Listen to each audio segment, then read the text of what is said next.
Hey everyone, it's Devil Tongue. After a long hiatus, I'm here with Perfume.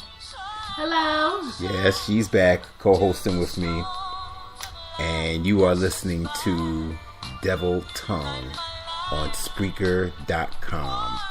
www.spreaker.com. Thank you for the support. Please continue to support and follow me on Spreaker, Facebook, Twitter, which I'm actually uploading this directly to Twitter this time, Instagram, Snapchat, YouTube. I have other platforms, and I'm trying to stay on top of those platforms as well. Today is April 14th, 2019. A month ago to the day, your host, Devil Tongue, was in a car accident. I'm not going to go into details of the accident itself. I will say that I am still recuperating. I am still without a vehicle at this time. So, hence, the title of this podcast, Why Do Bad Things Happen to Good People? And there's a lot of opinions when it comes to that we're going to share and throw around. Because I'm going to pick on Perfume as a good example. She jumps on me and says, see, that's why that happened to you. Because you bad, you nasty, you evil. No. God loves all his children. And I don't think he would have set me up, that's the best way to put it, to be in an auto accident, which could have been very catastrophic. And be without a vehicle at this time. I'm going to take a quick side note to that. I do have a GoFundMe fundraiser set up, just trying to raise money to get another vehicle, only because at this time, not having one really is providing a challenge for yours truly in getting around. Don't get me wrong, I live in New York City, mass transit is what it is, not to mention Uber, but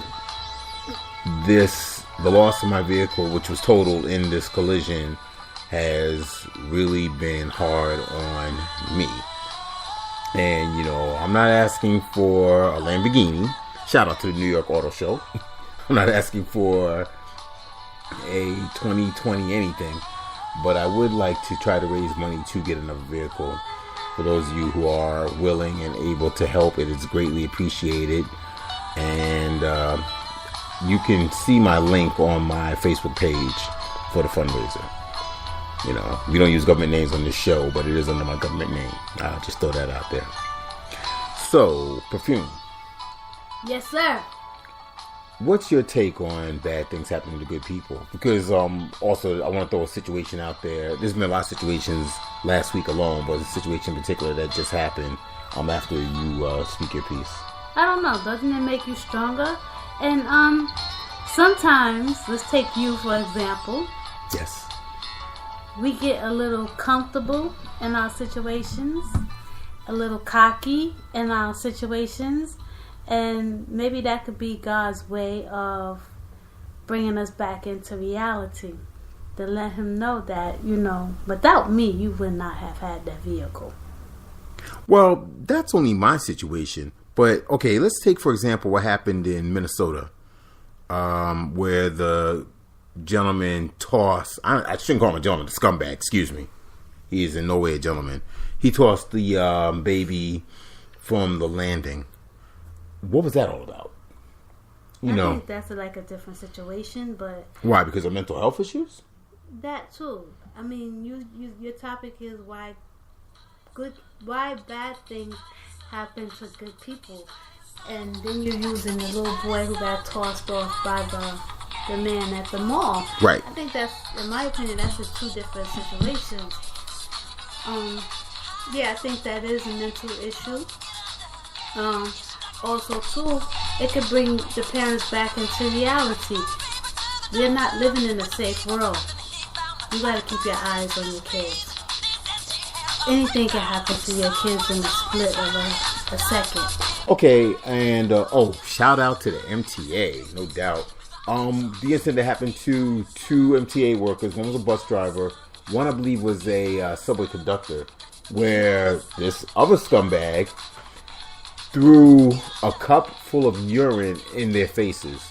You can gasp. Again, this was on local news here in New York. And what was that all about?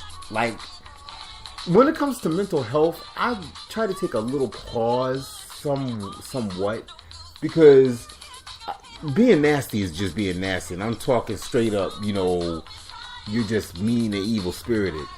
But someone who hasn't done anything to you, like the woman said, the bus driver, she was just doing her job, serving the public.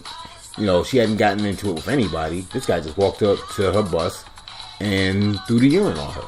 For what? I have a question on that, because it was Channel 7 that I saw it.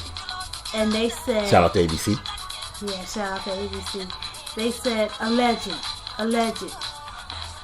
I never seen that before unless there's a question in that story. Even with your friend Jesse Smollett, they never said alleged. They just reported the story. But this lady, they're now saying alleged. Well, it could have been alleged. But, okay, I'll put it to you like this. Why would I, as a transit worker, period, make up a story like that just to get out of work? I'm just saying.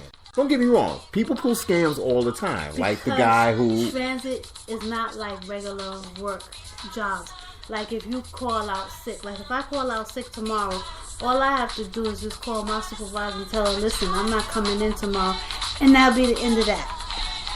With transit, if you call out sick, I work for transit, and I call out sick tomorrow, I have to either, depending on how many years I have in, give them a doctor's note when I come back to work, or have my tail in the house, because I don't know when they're going to call me. Right. Transit is not like regular jobs. Transit is very strict, I guess, because they're moving billions of people in New York City, so they can't afford to have people calling out sick. So maybe, I don't know. I knew I had a friend who really milked that, it was a couple of years ago when they used to have Halloween, they used to throw eggs and stuff. Right. They didn't shoot at the bus, but the bullet hit the bus. The bullet hit the back of the bus. And my friend, he really milked it. He was like, oh, I'm traumatized. I can't go back to work. And I'm like, really? I don't know your friend, but I'm going to play devil's advocate on this one. Shout out to myself, Devil Tongue. Excuse me, it's just like back pain. Back pain is hard to prove, correct? True.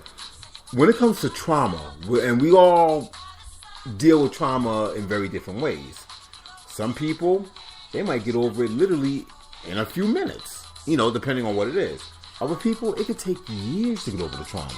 Yeah. Now, when you are in a, should we say, near-death experience, how long is adequate for you to get over that trauma? Nobody can say other than you. Yes, I'm pretty sure some people have been alleged to be faking it. It's like, look, it's been 5 years, you're not over that yet. But by the same token, not knowing that person's life or background, it's really hard to determine just how badly they were affected. I'm going to go back to Jesse Smollett for a hot second. He's sticking to his story that he was attacked by unknown persons.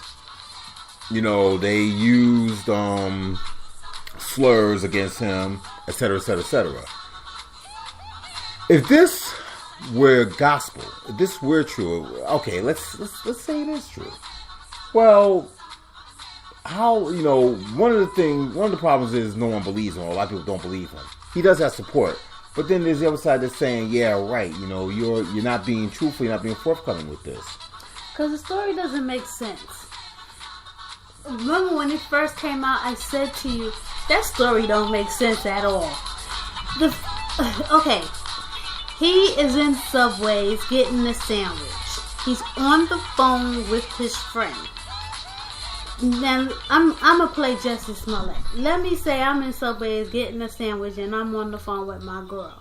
I leave Subways and these two guys jump me. And my girl hears the commotion. let's give you two scenarios. If my girl live nearby, yeah, I want to see her there. If my girl don't live nearby, I want to see cops. Whoop, whoop. Neither one of those scenarios happen. What kind of friend is that? You need to kick that friend to the curb.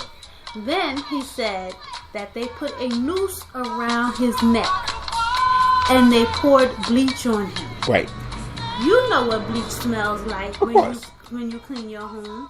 And you know what bleach smells like if you clean it with your mop and you don't put no gloves on. It has that strong smell that you're trying to get rid of that bleach scent. Right. Can you imagine you go home and you sit down and you have this bleach scent on you and you don't wash it off or anything? It'll bother you. It'll burn your nostrils. Yes. And then you sit there at home with this noose around your neck like it's a necklace? Really? Something ain't right there. Either you cuckoo or you missing some.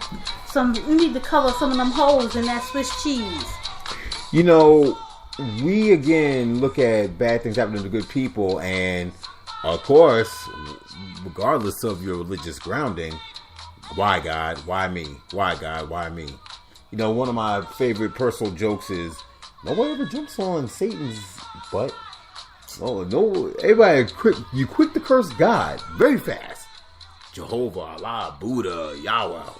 But when it comes to the devil, not devil tongue. When it comes to Satan, I don't know. Maybe y'all seen one too many horror movies too many. Because he's not going to come out the ground, you know, with the pitchfork and the horns and the red, you know, Batman type outfit and be like, what you talking about me? That's not going to happen. But a lot of people, soon as you know, I say, oh man, later for Satan, they won't be like, no, what are you talking about? Oh, what? What's the problem? What's the problem here? Oh, all of a sudden we lost our spirituality and our desire to be God-like, God-fearing. I don't know. I blame Satan when Satan does wrong. Which is all the time. Come on now. You know, we can take it all the way back to the garden if you want. Yeah, I still say Adam should have beat Eve's ass. Sorry. I know women's rights groups are huffing and puffing at that, but look, depending again on your religious upbringing, he said it is a sin and still took a bite of the fruit. Adam, you dumbass. But he trusted Eve. Eve was his woman, and he didn't think that Eve would do any wrong to him. It's just like that perfect example. When I bought you that chicken, and I said to you, here, you can have this. I dropped it on the floor. You knew I was playing with you, though, right? Yes. But I'm quite sure in the back of your head, you was like, did she really drop this piece on the chicken on the floor? Usually she don't do that. You know what? For those of you who remember the color purple, when he spit into water or lemonade, whatever it was. It was water. Bad things happen to the good people, I tell you. But, you know what? It's better for you to just reenact the Serenity Prayer. You know, God, grant me the serenity to accept the things I cannot change. Courage to change the things I can, and wisdom to know the difference. Because for what it's worth, you really can't do much about bad things happening to you. Don't get me wrong. You have street sense, right? Hopefully. You have common sense. You know not to walk down a dangerous dark street 2-3 in the morning. I'm just saying. You know, hopefully, especially for you youngsters, you know better than to just have willy-nilly sex all over the place, okay? HIV is not gone. It ain't going nowhere. Alright? Just putting that out there. And that saying goes, I don't care how much money Maury has made off his shows. Saying goes to you chicks who lay down with a dude with no kind of, you know, that commercial I can't stand? Yeah. You know, no type of birth control, nothing. Sheesh. You know, but that's just about our time for this particular podcast. We'll be back again. I'll be back again. because